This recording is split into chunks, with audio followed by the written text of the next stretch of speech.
to everybody here and everybody who might be watching the service on Facebook, whether they're family or friends or even strangers that happen to come by our website. Dot gave me a book last week, Clay Belt Tapestry, and it's about the history of this Clay Belt region. But this one in particular, which is volume 3, has a lot of history about the rural churches in the area. And church sharing and ecumenical arrangements were nothing new back then in the early 1900s. Presbyterians and Methodists would meet in a Baptist church. Congregations were happy to have a minister regardless of any affiliation. Baptists and Anglicans worshipped with United Church congregations. Presbyterians and United congregations shared churches over the years. But I think the best story comes from the churches in Elk Lake. With Union in 1925, the Methodist congregation joined the Presbyterians at their Church of the Stranger. And I would love to know where that name came from, if anybody knows. The Church of the Stranger. Anyway, the book says that this church was ahead of its time in ecumenicism, in that the church was originally Presbyterian. The Bible in the pulpit came from the Old Methodist Church, and the pews came from Holy Blossom Synagogue in downtown Toronto and were brought to Elk Lake by a Roman Catholic. So it is to be celebrated and practiced then, and it certainly continues to be now with our joint congregation. So anyway, let's just take a moment to quiet ourselves down and then sing.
like to think that we love you with all our hearts and souls and all our might.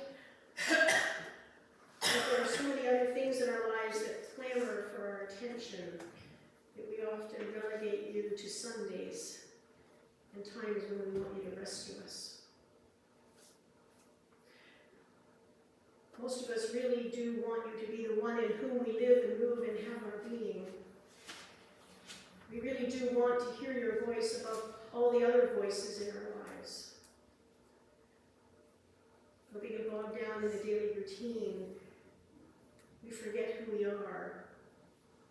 We forget who you are. We forget what the church is supposed to be. So here we are, standing before you today with our human foibles and our short attention spans, asking that you would make yourself known to us. That you would help us to recognize the presence of the Holy, that you would continue to challenge us and inspire us and make us into the people you would want us to be. And now to these hopes we add the words that were given to us, uniting us into one community of faith.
If we were asked to list the 10 Commandments, could we do it? No. So if you can't do it, then you couldn't do it in the proper order, right? Okay, that's good. I couldn't either. Anyway, they were written about 3,500 years ago, and they were seen as God's intent for human behavior. How would the people know that they were doing wrong if they didn't have them? That was the obvious reason for writing them. But do they matter to us anymore? Number 6 and 8. They're the ones that are encoded in the laws of our land. But other than these two, do we ever use the commandments when we're making a choice or a decision?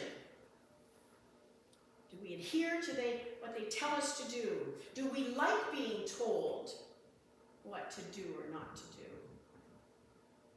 Don't we think that we have the ability, the common sense, to make our own decisions and choices? What do you think? No. Barbara Brown Taylor is a clergy person down in the States. She was claimed to be one of the top 10 preachers in the States, but she's written a number of books. And the most recent one that I've been reading is called Holy Envy, Finding God in the Faith of Others. And in it she remarked how she and her husband have made an amendment to the Golden Rule because of her exploration into other faith traditions. And it was based on very thoughtful observation. But I want to save that for another day, but it was really a good one. It made you think, so we'll do that another day. But anyways, I like that idea so much that I wondered if we could make some amendments to the 10 Commandments. Or at least think about what they might be. So that they might seem maybe less a demand and more of a thoughtful aid on helping us to be where we should be. So I think we're going to do one each day of the summer, one each Sunday of the summer. It should get us through. But let's recap a little. You know, the first 4 are said to be directed upwards to God. The other 6 are vertical. It's about our relationships with each other. So, thinking about that, we should ask ourselves, are the first 4 more important than the other 6? Are the last 6 less important because they only involve us as flawed human beings? And yet, when we think about it, if you didn't have those 6 that we were supposed to pay attention to on how we relate to each other, how could God possibly be impressed with our behavior sometimes? And even vice versa. You know, if we only obeyed the first 4, and we were these holy, good, pious people that are wandering around but didn't care about how we lived with others, then again, God wouldn't be too impressed with us. Because we sometimes get off track pretty easily when we try and justify the ways we act based on our own beliefs and our own understandings of what's right and wrong. Of course, this all depends if we believe if God is a person. That God wrote these commandments with God's holy finger. Because you know, not everybody believes in God as a person. Others believe that God is this embodiment of love and energy and justice and compassion and a whole bunch of other things that all have big capital letters on them. And that we are just the conduit through which these things are expressed in the world. But whatever we believe, as long as we respect each other's beliefs, that's what's important. Because in the end, it's all about the intangible things that we saw reflected in Jesus' ministry and how we should go about ours that are the really important things. And they're largely found embedded in the commandments, though I don't think they're really very well defined. So, the first commandment. The first commandment. Yeah, there's it. Thou shalt have no other gods before me. You know, in ancient times, there were loads of gods competing for people's attention. They were often, geared around very specific needs of the people. And so people would often move from one to the other. Today we think more of a God with a small g as being around things. That's what one of the definitions said, that a God, small g, is an object worshipped by the divine. And so what can place God lower on our priority list? What are the things that are most important to us? Do we believe that they can guarantee us happiness above all else? Rather than, let's say, serving others, helping where needed. Do we put our greatest value on tangible things? What are they? What are the tangible things? Who? Money? Yep. Like houses. The what? Houses? Yep. What? Pardon, Jane? Like food. Your car? Mine's less so these days. The older it gets, the less it gets. Yeah. I mean, alcohol, drugs, jewelry, electronics. Yep. We can all come up with different possibilities. So, I was wondering, how might we rewrite the first commandment so that it speaks more clearly to us? And that we wouldn't get drummed out of the church for it. They'll never find us in Englehart anyway. So the first thing, I wondered if we should put it in the affirmative rather than the negative. Yeah, I don't like do nots. They come across as don't do that. Yeah. That's a bad thing to say to me. Love you, dear. Yeah. So I thought that's one thing we should do. But here's the one that I came up with. I think yeah. Count me as your best friend in whom you can always trust. And I wanted to put bestus. And really, that's how it first came to me. Count me as your bestest friend in whom you can always trust. We need to put italics in there too. You think of something else? Yep. Who is the me referred to? You have a me in there? Count Count me, God. Should I put a capital M on it? Okay. I'll put a capital you could put God. Yeah.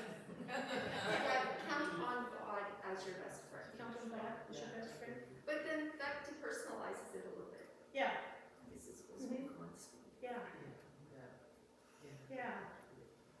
But you're saying about personalizing it, yeah. Yeah, count God.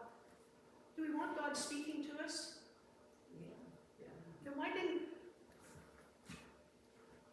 but the other one, but the real one. The real one says, thou shalt have no other gods before me. So God's speaking there, so why wouldn't we have me here too? What about name God as your best friend? Mhm. Is that Yeah. clear? So, if you have any ideas, email me or text me in the week. Share them. Share them. Just something to think about. When you're bored with nothing to do, and it's raining, yeah, send me your ideas. I like hearing them. Yeah. Let's sing.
The Good Samaritan parable is one of the most beloved gospel stories for young and old alike.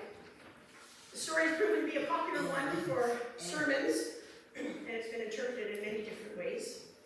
They've ranged from a tale about ritual purity, to lessons about personal safety, even about freedom fighters and universal health care.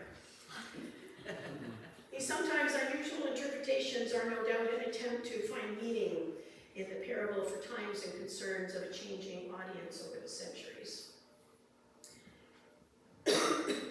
And although that is a worthy cause, we also need to understand the times and concerns of first century Judea, where Jesus and his followers lived in order to grasp the full meaning of the story.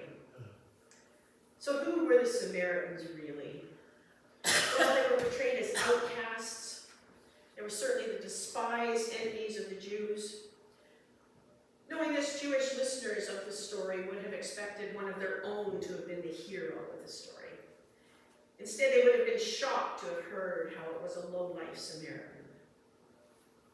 But actually, this story harkens back to 2 Chronicles 28, which recounts how the prophet Obed astonished the Samaritans after a battle in which they had defeated the Judeans to change their ways, to aid back home.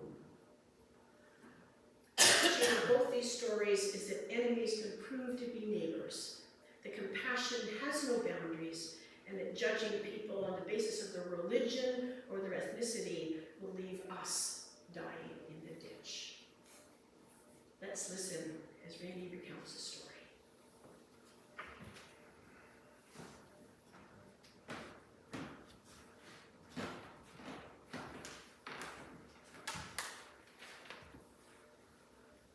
So this week's reading is from Luke chapter 10, verses 25 to 37. On one occasion, an expert in the law stood up to test Jesus. "Teacher," he asked, "what must I do to inherit eternal life?" "What is written in the law?" he replied. "How do you read it?" He answered, "Love the Lord your God with all your heart, with all your soul, with all your strength, with all your mind, and love your neighbor as yourself." "You have answered correctly," Jesus replied. "Do this, and you will live." But he wanted to justify himself, so he asked Jesus, "And who is my neighbor?" In reply, Jesus said, "A man was going down from Jerusalem to Jericho when he was attacked by robbers. They stripped him of his clothes, beat him, and went away, leaving him half dead. A priest happened to be going down the same road, and when he saw the man, he passed by on the other side. So too, a Levite, when he came to the place and saw him, passed by on the other side. But a Samaritan, as he traveled, came to where the man was, and when he saw him, he took pity on him. He went to him and bandaged his wounds, pouring on oil and wine. Then he put the man on his own donkey, brought him to the inn, and took care of him. The next day he took out 2 denarii and gave them to the innkeeper. 'Look after him,' he said, 'and when I return, I will reimburse you for any other expense you may have.' Which of these 3 do you think was a neighbor to the man who fell into the hands of robbers?" The expert in the law replied, "The one who had mercy on him." Jesus told him, "Go and do so likewise." May we be confident that we are blessed in the hearing of these words, and now our pondering on it.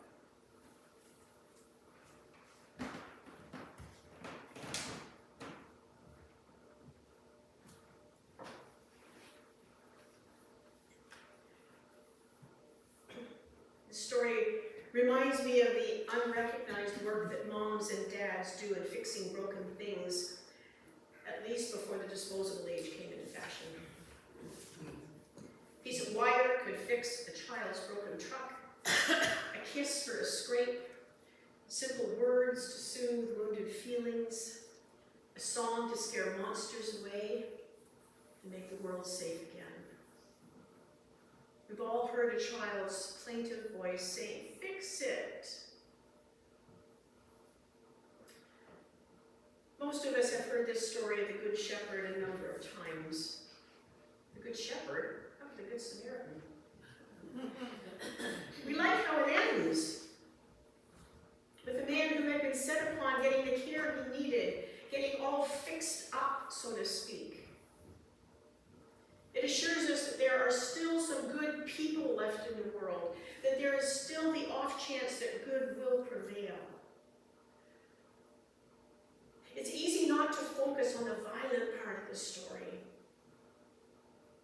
The robbers are only mentioned once. They only get half a line of text, and then nothing is said about them again.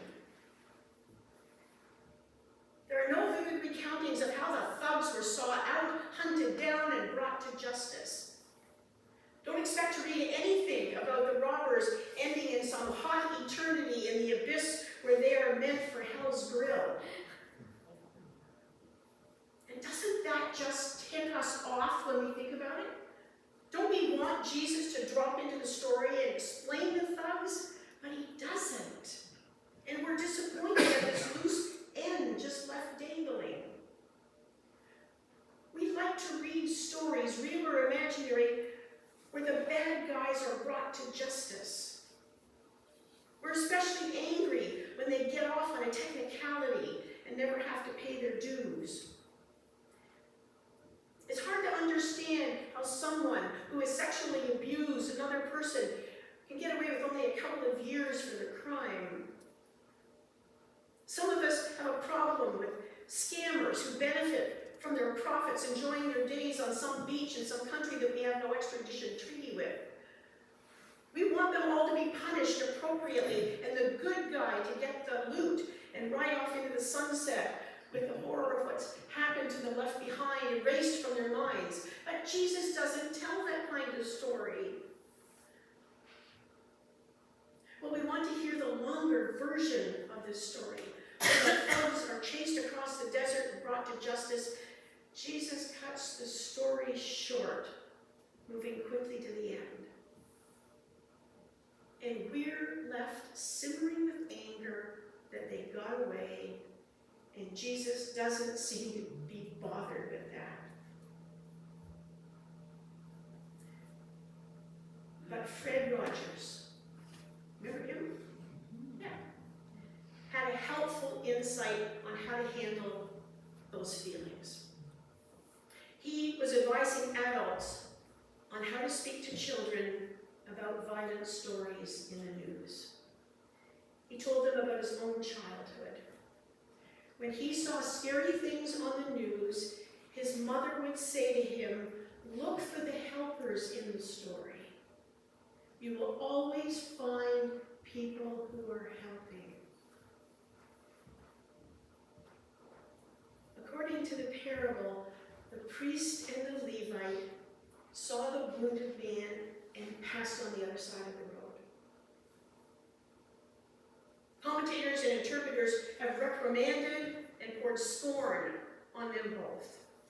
At times they've almost gone too far, because they made it look like all priests and Levites are callous and merciless. And in fact, such an interpretation can spill over and make the religion of the priests and the Levites look faulty and suspicious.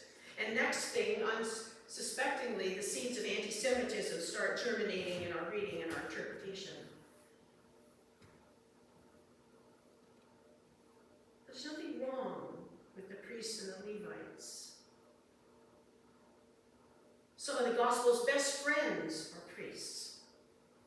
Remember Zechariah, Elizabeth's husband? He lived blamelessly and was righteous. In the early church, some of the finest members were Levites. Barnabas was generous and a source of encouragement. So maybe because we know that they weren't all bad back then and today, perhaps we might want to give the priest and the Levite who passed up the beaten-up traveler the benefit of the doubt. Maybe they passed by simply because they knew they couldn't fix it. I want to imagine that they were feeling overwhelmed. They were temple workers, not doctors or paramedics. They didn't have the knowledge about how to fix it, didn't have the tools to fix it, didn't have the ingenuity that parents seem to have when called upon to fix things with calming words or just their bare hands. If we're going to scorn the priest and the Levites, then no one gets off the hook. We have to use the same standard for everyone who passes by without stopping to help when it is needed. We would even have to reprimand ourselves as a church. Too often we pass by on the other side of those who are broken and injured, humiliated on life's road. We can try to let ourselves off the hook by claiming that we are overwhelmed by the huge size of global problems. The mountains of awful statistics seem insurmountable.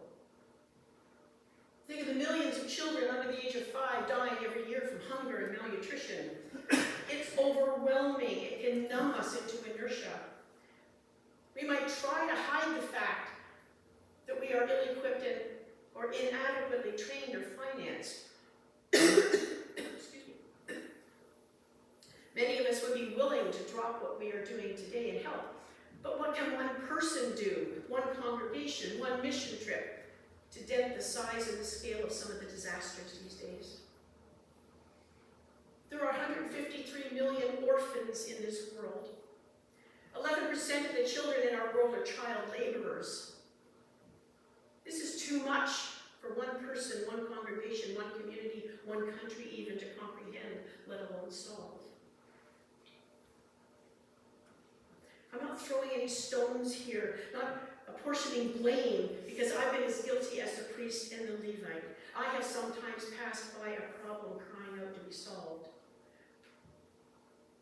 But what do we all do when our children or our grandchildren, who have such confidence in us to fix the things in their lives, even the world's problems, ask us why we don't always seem to be trying to fix things? Maybe we listen to Jesus, who doesn't dwell on describing violence and instead focuses on the helper. He takes less than one line to tell of the thug's terror and violence, but devotes 3 whole verses to the Samaritan. That's a lot of words, a lot of ink. The Samaritan reminds us of the parent who fixes things. He uses whatever he has. He's the merchant who doesn't carry bottles of water with him, so he bathes the traveler's wounds in oil and wine. He's like a creative father who uses his ingenuity in a crisis. The Samaritan tears his own garments to use as bandages. Like a mother, he stays by the stranger's bedside the whole night, wiping the man's fevered brow with a cold cloth. He's not driven by expense or expertise, but by compassion. It's the same gut feeling of compassion which profits, which propels people to operate outside their common sense, taking risks and daring to help. Like those 2 drivers last Friday who pulled the man out of his burning car just before it burst into flames. So when we hold the Bible in one hand and a newspaper in the other, what are we going to show our children and our grandchildren? With the choices given, wouldn't we want them to see the people who are helping? When pictures of the effects of war take center stage, don't we want them to find pictures of peace? Because one day, hopefully, they will be not only people who fix things, but also those who keep things from being broken.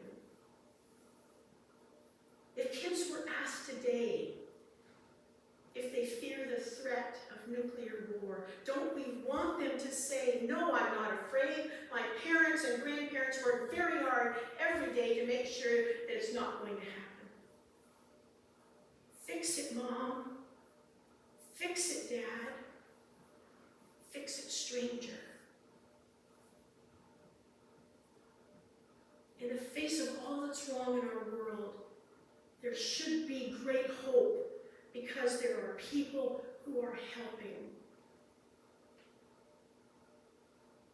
Let's work with our children and grandchildren to keep all of our eyes peeled for those places where people are helping, beginning with ourselves and how we have helped with bringing Zach's crib closer to becoming a reality with our gift.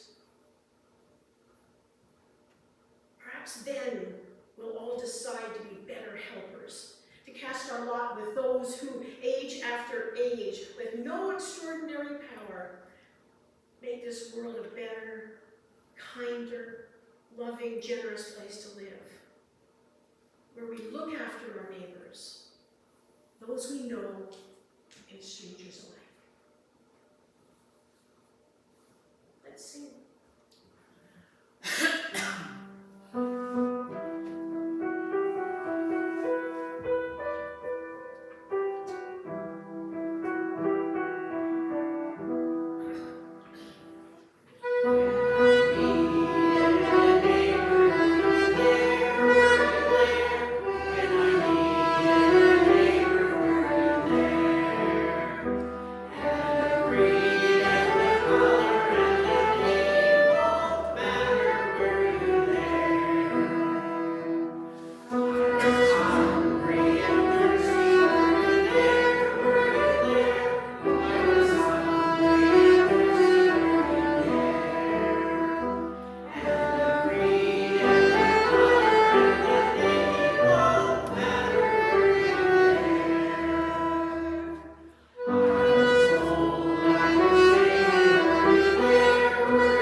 check to take care of the man who was rescued. Who among us would be willing to give the church a blank check that would allow us to do what needs to be done? Just a thought to ponder on as we ask for a blessing on what we have gathered up to share.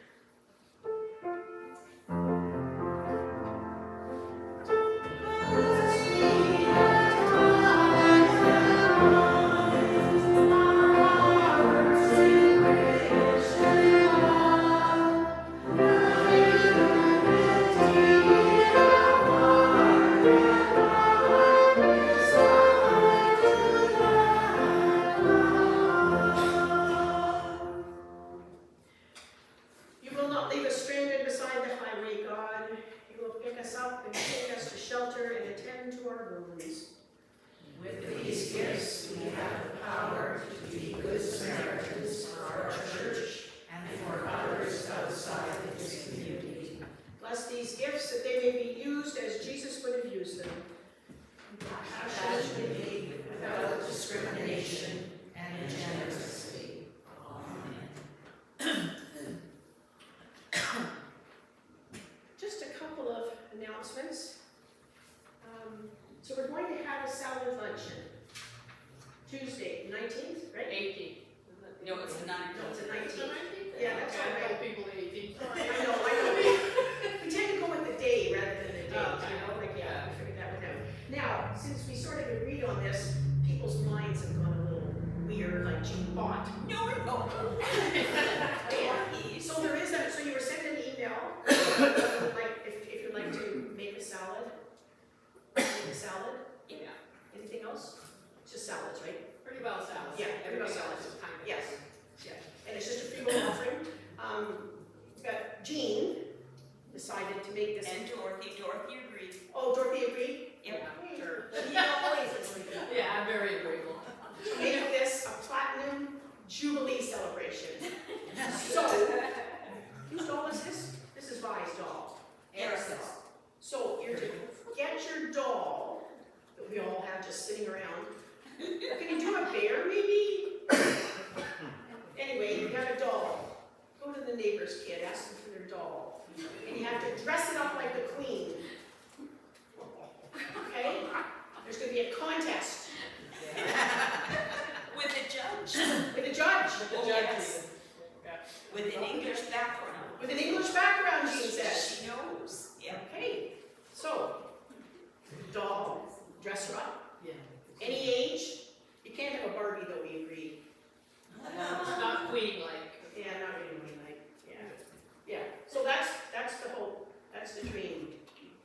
Okay, so phone Jean or Dorothy. Preferably Jean. So, for the minute for mission, I still haven't got the email from the United Churches. So anyways, I got another email from Farm Radio International, which is a group that I support. And so I thought, okay, this is good news. And I just like good news. It was founded by Canadian journalist George Atkins, and he came up with a simple but powerful idea that would go on to improve the lives of millions of people among the world's most vulnerable farmers. And this is the only international nonprofit organization focusing on using radio to help African farming communities help themselves. Certainly they share farming practices that help with their specific climates, their soil conditions, but most recently they've begun spreading out a little bit and talking about women's issues, especially those who need to support their families through a little plot of land. And but also, this is a new one here, and Liz is going to share this good news story with us.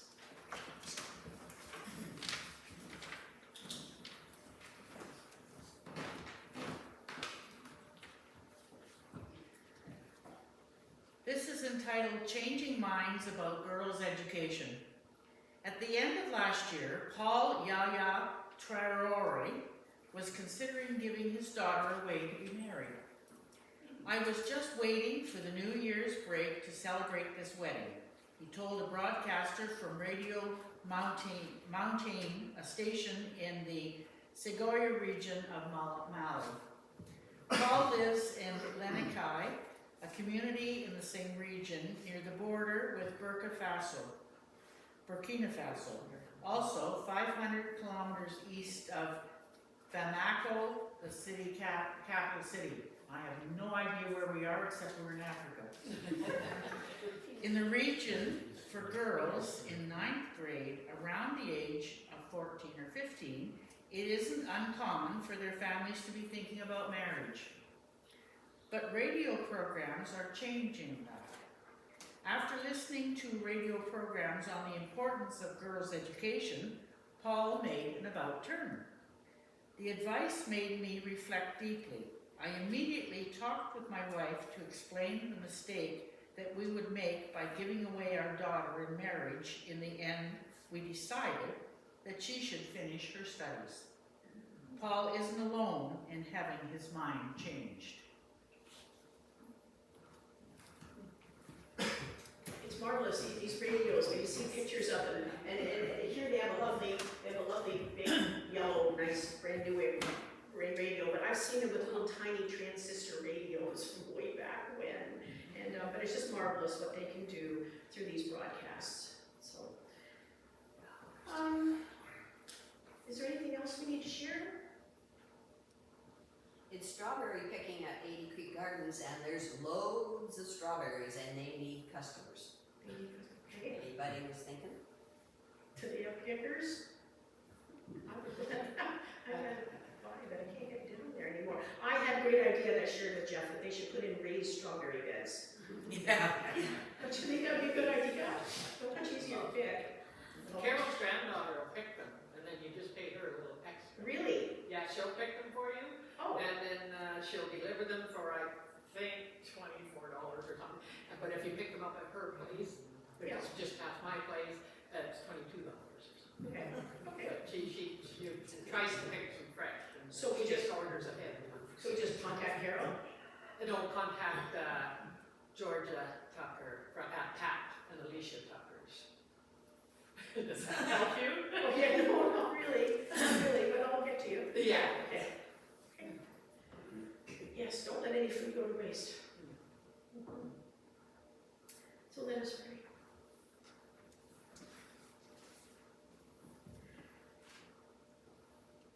God of all people, the story we've reflected on hopefully encourages us to think, who are our neighbors? Of course, we always include members of our families and the friends that we know. We love them, we listen to them, we argue with them, and we would always be there for them.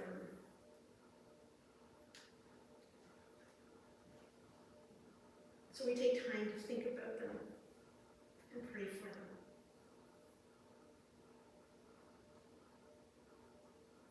And members of our faith community, we worship with them, we work with them, our beliefs may differ, but we would always be there for them. So today we keep them in our thoughts and prayers, especially those who are struggling with a new diagnosis and treatments, those dealing with chronic illnesses and their lasting effects and symptoms,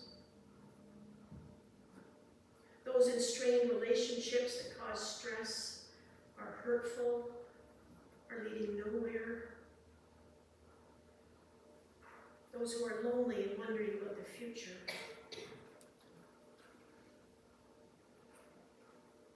Who are our neighbors? We know, God, that they live in our community. We chat with them, we share news with them, we have common problems, we enjoy a joke with them. So we pray for them, especially because we don't always know what is going on in their lives.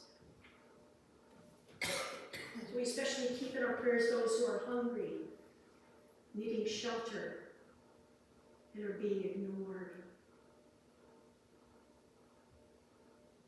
Who are our neighbors? According to Jesus, they are also those we can easily ignore because they live far from our home and church. We don't know their names. We might not even know where their countries are on the map, as Liz said. But we support them with our gifts through the M&S and sharing funds. May they empower empower them to speak and act for justice with freedoms that we take for granted. We especially pray for our neighbors in the Ukraine, in Japan, Sri Lanka, and Soweto. Jesus, you reminded us that there is a measure of neighborliness. Love your neighbor as yourself. So I guess what we need to think about is, how do we measure up?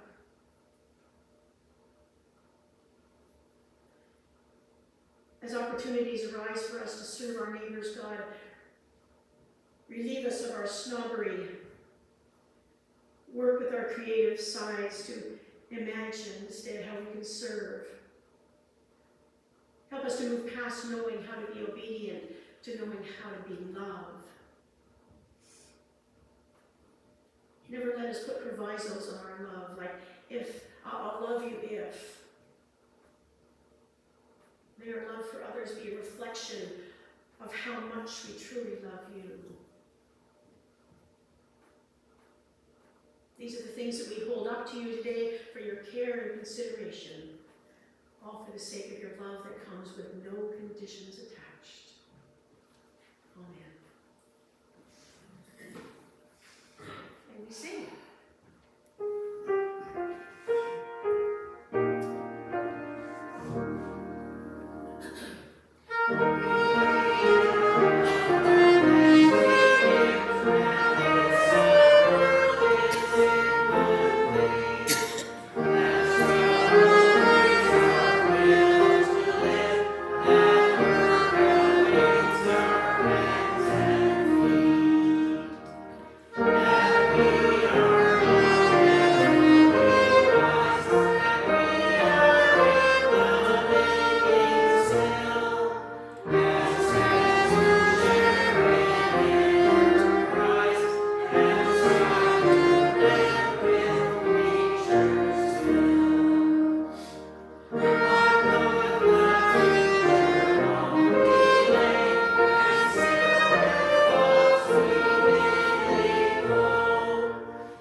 May God grant you spiritual wisdom and understanding so that you may be able to see things from a spiritual point of view this week, and so that your lives may be pleasing to God.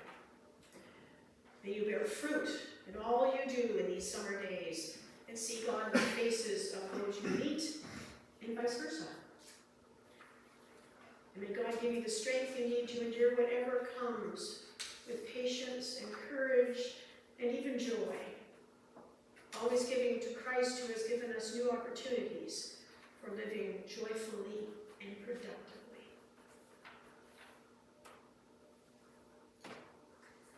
Let's sing.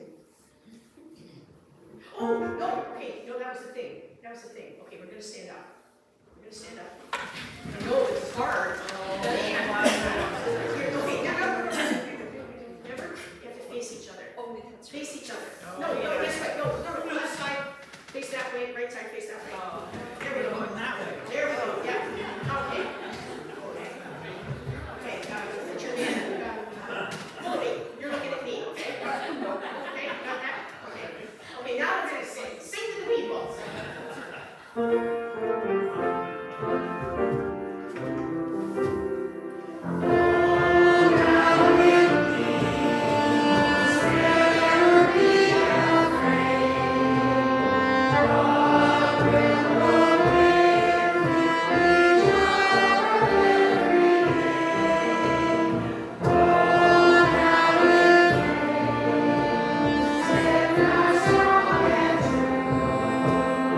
Oh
You've got a